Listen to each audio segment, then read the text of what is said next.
तसं आमचं माहेरपासून आम्ही भारतीय जनता पार्टीचंच आहोत. माझी आजोळ आहे मँगलोर, तिथे सुद्धा भारतीय जनता पार्टीचंच आमदार निवडून येतात, ते कोणीही असू दे. आणि आपलं जनता दल असू दे, आमचे वडील मठात पूजा करतात, म्हणजे आमचं रक्तातून आपण RSS ब्राह्मण असं ह्याचंच कुटुंबातून आम्ही मोठी झालो. त्याच्यामुळे आपलं कुठेतरी विचारसरणी हे आदरणीय मोदी साहेबांचं आहे, आदरणीय योगींची आहे. त्याच्यामुळे आपल्याला कुठे काय झालं, नुकसान झालं हे मला वाटलं नाही आहे. पण at that moment I have decided to fight against this things and मी केलं. पण मला भारतीय जनता पार्टीवर कधीही राग नाही, कशाला वेळेनुसार काहीतरी निर्णय त्यांनी घेतला.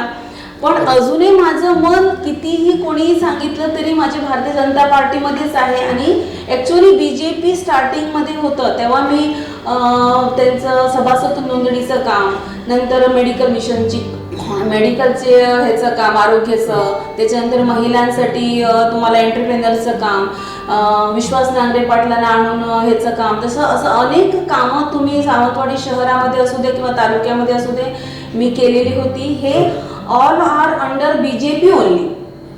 त्याच्यामुळे मी आता सुद्धा त्यांना मी इच्छा व्यक्त केली की मला तुम्ही BJPतून तिकीट द्या, असं मी त्यांची इच्छा व्यक्त केली.